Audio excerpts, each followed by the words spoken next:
மக்களே, welcome to Delhi talks. Karthigai Deepam upcoming shooting spot updates. நேற்றுக்கே பாதி பாதம், இன்னைக்கு இன்னும் சில பிக்சர் வந்து ஷேர் ஆச்சு. அப்கமிங் கோவிலில் வந்து ஷூட் பண்ணிட்டு இருக்காங்க அப்படின்னு ஆல்ரெடி அப்டேட் பண்ணியிருந்தேன். அதில் வந்து பார்த்தீங்கன்னா ஹீரோயின் இருக்காங்க, அவங்க சிஸ்டர்ஸ் எல்லாமே இருக்காங்க கோவிலில். அண்ட் நம்ம கார்த்தி ஹீரோவுமே இருக்காரு.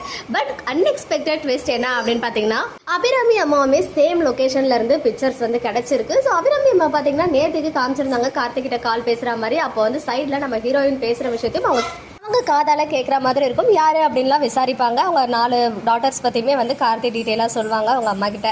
அப்போ வந்து பேசினா அதே காஸ்டியூம்ல தான் கோவிலில் இருக்க மாதிரியுமே பிக்சர்ஸ் கிடைச்சிருக்கு. ஒருவேளை அப்கமிங்ல அவங்க வில்லேஜுக்கு வர மாதிரி ஏதாவது சீன் கொண்டு வராங்களா, அதர்வைஸ் ஜஸ்ட் ஷூட்டிங் ஸ்பாட்ல அவங்களுமே இருக்கும்போது இந்த பிக்சர் வந்து ஷேர் ஆகியிருக்கா அப்படின்றத நம்ம வெயிட் பண்ணி தான் பார்க்கணும். ஸோ இவ்வளோ சீக்கிரம் அபிராமி அம்மா வில்லேஜுக்கு வந்து எல்லாரும் பார்க்குற மாதிரி காமிக்க போறாங்களா என்னன்னு தெரியல. மேபி ஒரு கியூரியாசிட்டி இருக்கும் இல்லையா, அவங்களுடைய டாட்டர்ஸ் அண்ணன் பொண்ணுங்கள்லாம் பார்க்கணும் அப்படின்னு ஒரு ஆசை இருக்கும். அதனால கூட யாருக்கும் தெரியாம வந்து மறைஞ்சிருந்து கார்த்தியும் அந்த ஹீரோயின்ஸ் அண்ட் ஹீரோயின் ஃபேமிலியும் மறைஞ்சிருந்து பார்க்குற மாதிரி கூட காமிக்கலாம். ஸோ நம்ம வெயிட் பண்ணி பார்க்கலாம் என்ன நடக்குது அப்படின்னு சொல்லி. ஸோ என்ன நடக்கும் அப்படின்னு உங்களுடைய ஒப்பீனியன்ஸ் அண்ட் ப்ரெடிக்ஷன்ஸை கமெண்ட்ல சொல்லுங்க. ஓகே மக்களே, நெக்ஸ்ட் வீடியோவில் மீட் பண்ணுறேன். எக்ஸ்க்ளூசிவ் அப்டேட்ஸ்க்கு மறக்காம நம்ம யூடியூப் சேனலை சப்ஸ்கிரைப் பண்ணிக்கோங்க.